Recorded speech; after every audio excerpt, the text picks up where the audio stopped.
Hello everyone, this is ANURADHA Sharma and you are watching my channel IELTS with ANURADHA. Now turn to Section 1. Section 1. You will hear a woman talking to a man who works in a tourist information office. First, you have some time to look at questions 1 to 10.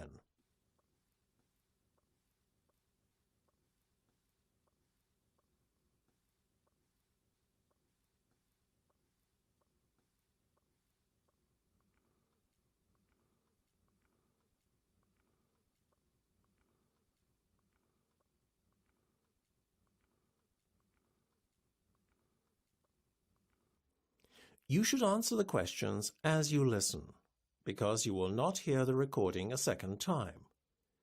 Listen carefully and answer questions 1 to 6. Good afternoon. Can I help you? I hope so. My Portuguese friends are coming over to visit me next month, and I need to find a place for them to stay that is quite central, as I live in the city centre myself and want them to be close by. Can you recommend anywhere? Yes. A few places instantly spring to mind. What about Belvedere Gardens Hotel? Despite what the name might suggest, it's right in the city centre, on Main Street, opposite Grimes Tower. How much is it per night, please? Quite reasonable, given the location. $50, and that is inclusive of a continental breakfast. Oh, that sounds nice. What about other meals? Do you have to pay extra for them? Yes. Unfortunately, lunch and dinner are not included in the price. The hotel does have a very fine restaurant, though, and I would thoroughly recommend the buffet dinner there. Customers should be seated by 7:30 in the evening, when the buffet starts. I'll keep it in mind. Is there anywhere else you can think of? Certainly. The Belfield Grand is always a popular choice. It's located a little further out, though, on the south side of Edgware Common. Perhaps that's too far from the city centre. Not really. It's only a few stops on the subway. Depends on the price. Believe it or not, the Belfield is more expensive than Belvedere Gardens, $55. Oh, that's no good. Mind you, there is a $10 discount offered to customers who've booked online. There's also the fact that the price is inclusive of all meals, breakfast, lunch and dinner, served in the guest's lounge. Before listening to the rest of the conversation, you have some time to look at questions 7 to 10.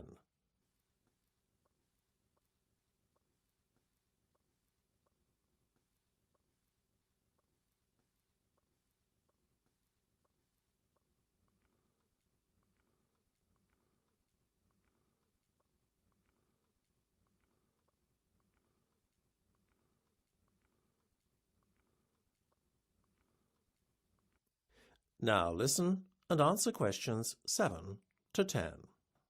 I like the sound of this hotel more and more. The Belfield, then, so far. Is there anywhere else? Well, you should also consider the Maple View. I don't think I'm familiar with that one. You should be. It's right in the heart of the city, next to the entrance to the pedestrian zone that runs along High Street. Sounds lovely being so close to the shops. Tell me more. It gets better.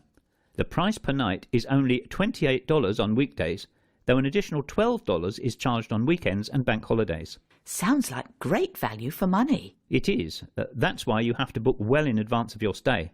How soon should I book then? Yesterday might not be soon enough. Yikes! I'd better get cracking. Thank you so much for your help. You're very welcome. That's the end of Section 1. You have half a minute to check your answers.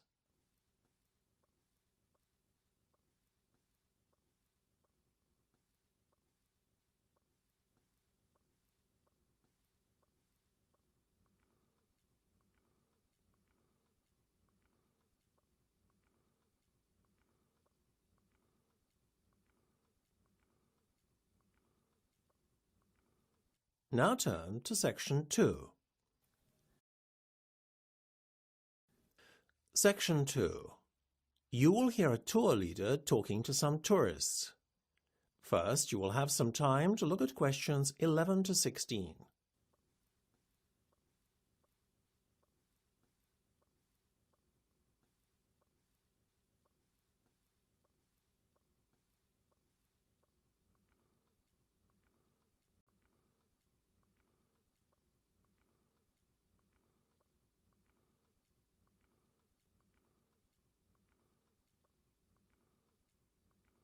Now listen carefully and answer questions 11 to 16. OK, ladies and gentlemen, may I have your attention, please? So, here we are at King's Cross Station. We'll be leaving from here in just over an hour to catch a tube from the underground station, so you'll have a bit of time to look around. But first things first, just so as you can get your bearings and find your way around this rather complex and confusing station, I will point out essential areas as well as points of interest. At the moment we are standing in King's Cross Square, facing two main exit doors, one off to our left and the other off to our right. The exits lead from the main platform area, which can be accessed by several entrances, one of which is located just a bit further away to your left, although it is obscured by a wall from where we're standing. Oh, by the way, that building standing on its own, the larger, not the smaller one, on your far left is the Great Northern Hotel. The taxi rank is sandwiched between it and the left luggage office. So, before I go on to a description of the main shopping and platform areas at the other side of the station wall, I'd like to point out the most important point of all, the underground station, which is where we need to meet promptly for departure. Luckily, it's quite prominent, as it's located away from the shopping and platform area of the station. It's just over there on the corner, in between the entrance I mentioned earlier and the exit nearest to the hotel from where we're standing now. Now, for those of you who would like to grab a bite to eat or do a bit of shopping, you can enter the shopping area by that entrance door over there. It's by far the nearest entrance. You will find several clothes shops in this area, in addition to a fast food outlet. When you go in the entrance, if you go straight ahead rather than turning left into the other part of the shopping complex, you will find two buildings facing one another. Within these buildings are several shops and eating places. In the building immediately after the ticket barriers on your right, you will find that the first shop you come across is the fast food outlet, Burgerland. If you need to avail yourself of the toilet facilities, then carry straight on past Burgerland, and they're at the far end of the building. In between the toilets and the ticket office is the disabled meeting point. You will have to enter through this area in order to gain access to the toilets. If you would like to go up to the second floor, where there are one or two shops and a pizzeria, then as you enter the shopping area through the main entrance, instead of going straight ahead, you turn off to the left. The escalators are immediately on your left again.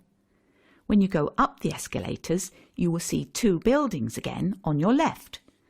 Go past the first building, and the pizzeria is the first shop that you come to in the second building. Now, I would just like to ask, are there any Harry Potter fans with us today? Ah, good. Yes, I see several hands raised. Well, there's a treat in store for you if you go to the far end of the second building and take the escalator down again to the ground floor.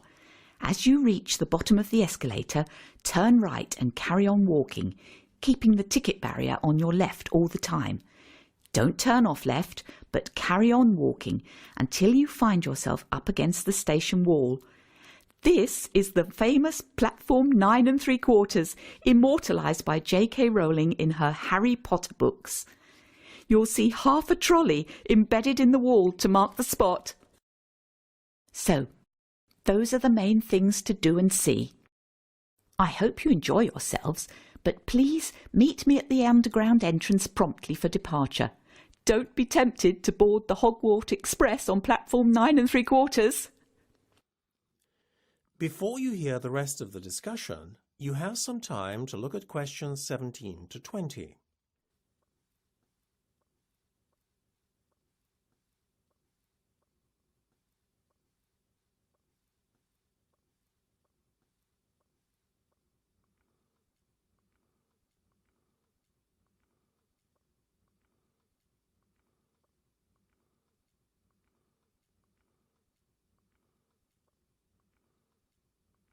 Now listen and answer questions 17 to 20. Good. Welcome back. I'm glad you were all punctual. As you know, we have a packed itinerary which will give you a taster of London's major landmarks. Before we enter the Underground, I would just like to give you some important information. Firstly, for those of you unfamiliar with the London Underground, you must retain your ticket throughout the journey, only surrendering the ticket at your final destination. This is not applicable to today's trip, but really for tomorrow, when you will be at leisure and may wish to use the Underground again. For today, we have a group ticket, which means that we have to stay together at all times whilst travelling on the Underground. Should you become separated from the group and end up travelling without a ticket, you can expect to pay a hefty fine. Also, remember that while we are travelling outside the rush hour, between 5 and 7 p.m. in the evening and from 7:30 to 9 a.m. in the morning, we will still meet with the midday crowds of shoppers. Sometimes there is only standing room at such times, so you will be lucky to get a seat at all. Priority seats do exist if you are unable to stand, although this is rarely enforced and is at the discretion of the passenger occupying such seats. Beware of pickpockets too. There are many opportunist thieves who prey on unsuspecting travellers. Obviously, keep your valuables tucked away, ensuring wallets, etc. are not visible. So, that's all for now. Let's get on with the tour. Follow me and please keep close to your group members to avoid getting separated. That's the end of section 2. You have half a minute to check your answers.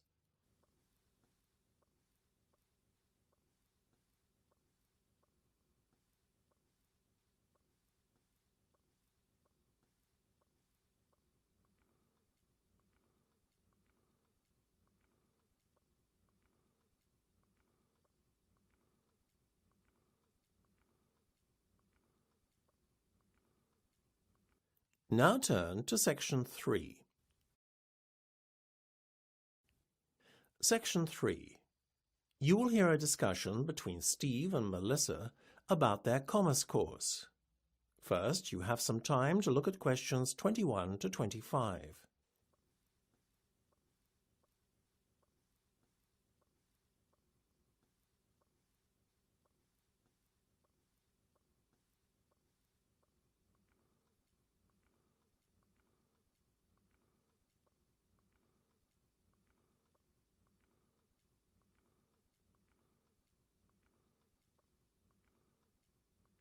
Now listen carefully and answer questions 21 to 25. Hey, Melissa, how's it going? Great! I'm really pleased to have the exams behind me. Now I'm looking forward to a break for the summer, as I know next year is going to be unbelievably difficult, being our final year and all. You? Same. Pleased to be finished, but dreading next year, though. Well, I wouldn't exactly say I'm dreading it, but I know what you're saying. At least we're going to have smaller classes next semester. How do you mean? Didn't you hear? The Commerce faculty just got approval to build a new state-of-the-art lecture building over the summer months. It's expected to be finished by the start of term. Fantastic! No more lecture theatres crammed with over 200 people. That'll make a pleasant change. How on earth are they paying for it, though? I thought the college was reining in its expenditure and decreasing spending. It is, but the grant has been approved for the best part of 3 years, so they have no choice but to provide it now that the project is going ahead. After all, those funds are supposed to have been set aside especially. So what's taken so long for construction to start? You see, the grant only covers 30% of the cost. The incoming government made a pledge during the election campaign that it would cover the other 70%, but typical of a political party, wouldn't you know, it didn't keep its promise. The College Donors Club, a group of wealthy alumni, stepped in to pledge 10% of the money needed, but the project really only got a kickstart when an anonymous donor pledged the rest. Very mysterious. Yeah, and apparently he demanded that certain changes be made to the plans before handing over the money. Like what? Well, you know the proposal to have a gym in the basement? Don't tell me that's been cancelled. Not at all. In fact, our anonymous donor friend insisted on it being twice the original size and on a relaxation room being added as well. You know, with games and stuff. Sweet. Are we still getting our new computer lab? There's always such an awful queue for the existing one. We are indeed, and next to it there's now going to be what they're calling the software zone, a place where students can access all the latest high-end software free of charge. Nice. Thank you very much, Mr. Donor. Everything else is staying, right? Lecture rooms, hardware zone, etc.? Yeah, the rest the same. Before you hear the rest of the discussion, you have some time to look at questions 26 to 30.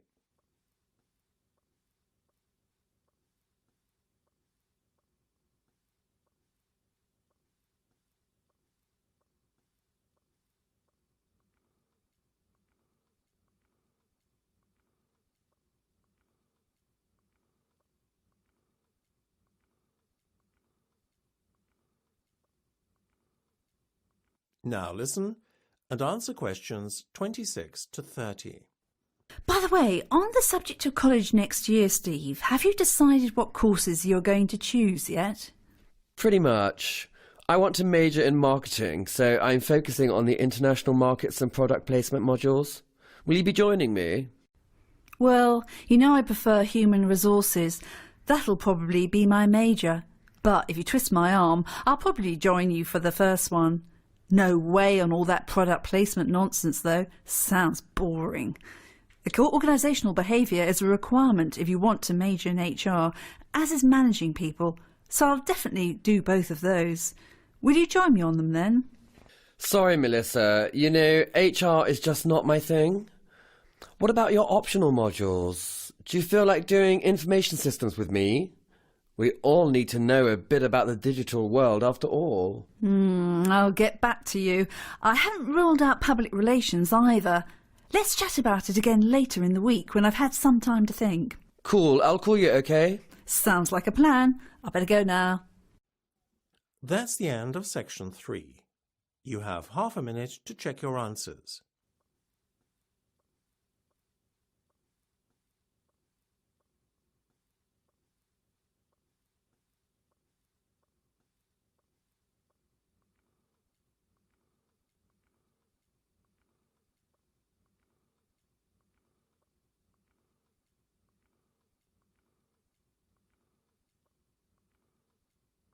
Now turn to section 4. Section 4. You will hear part of a talk on some well-known personality tests and their uses. First, you have some time to look at questions 31 to 40.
Now listen carefully and answer questions 31 to 40.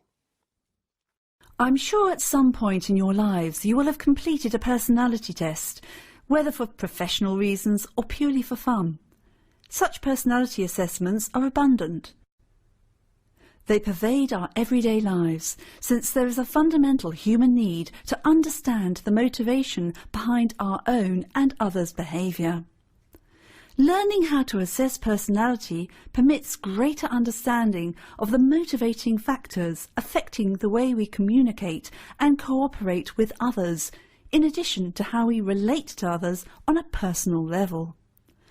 So now that we've talked about why personality tests are so important, let's take a look at the most well-known tests and see how they compare. Well, first off, we have a favourite of careers officers and potential employers alike, the graphology test. The word graphology is derived from two Greek words meaning writing and word. Essentially, it is an assessment of personality based on handwriting analysis. How an individual dots his I's or crosses his T's, in addition to whether writing is slanted or level, is believed to be indicative of the individual's personality. Whatever your opinion may be of this method of personality assessment, at least it has stood the test of time. The graphology test, as a measure of personality, was first proposed by a certain Juan Huerta de San Juan as far back as 1575, and it has seen fluctuation in its popularity since then. In the 20th century, Alfred Binet was so convinced as to its validity that he termed it the science of the future, and indeed today it is still a very popular method of personality assessment. Its validity, though, as a measurement of character, is dubious. The British Psychological Society has even gone so far as to rank graphology alongside astrology, giving them both zero validity. A major problem with the test is that an element of subjectivity enters the assessment of certain criteria in the test, such as harmony and style of writing. However, in its favour, the test is relatively quick and easy to administer. Next, let's look at the Rorschach or inkblot test, which is one of the better-known tools of psychological assessment. Popularised in party game versions of the test, the Rorschach test has received mixed reactions amongst psychologists. Whilst many dismiss the test as a pseudoscience, it is nevertheless used by prestigious mental health organisations such as the Tavistock Clinic as a valid tool for personality assessment. Admittedly, assessing someone's character based on their reactions to a series of inkblots on pieces of card might seem somewhat ludicrous. Whilst there is a tried and tested methodology behind the construction of the test and assessment of individual responses, the test is subject to cultural bias. The perception of the card's contents is liable to be biased by cultural factors, making the individual responses somewhat meaningless. So, moving on to a test that has similar features to the Rorschach test, let's look at the Lucia colour test. As with the former test, the Lucia colour test assesses an individual's subjective reaction to a series of cards. However, unlike the Rorschach, the Lucia test consists of a series of coloured cards that the individual has to rank in order of preference. How the individual ranks the different colours is believed to be indicative of their personality. While some believe the test to smack of pseudoscience and many question its validity, there is, however, a biological basis to the test, which makes it more of a convincing tool of psychological assessment than many other personality tests. Certainly, its use by psychologists and doctors, as well as authorities such as government agencies and universities to screen their candidates, would seem to be a strong argument for the validity of the test. A major plus to this test is that it is so accurate that it is even sensitive to mood change. Individuals, therefore, taking the same test at different periods of time will see a correlation between results and mood. Finally, I would like to refer to the TAT test, or the Thematic Apperception Test, to give it its full name. On the face of it, it is a very simplistic test. As with the Rorschach and Lucia tests, the individual is dealt a series of cards. However, on these cards are depicted a series of ambiguous scenes involving groups of people. The individual is required to make up a story about each, and the individual is then assessed based on the content of each story. Whilst the test is quick and simple to administer, critics of the test argue that there is a lack of standardisation of the cards and scoring systems, making comparisons between individuals problematic. This, therefore, undermines the validity of the test. Nevertheless, the TAT test is still used as a tool in fields as diverse as psychological research into occupation preference and partner selection and forensic examinations to evaluate crime suspects. It is therefore a matter of individual preference as to which test is used when employed for professional reasons. All these tests, though, have their benefits and their drawbacks. No one definitive test exists that provides 100% accuracy in assessing personality. That is the end of section 4. You now have half a minute to check your answers.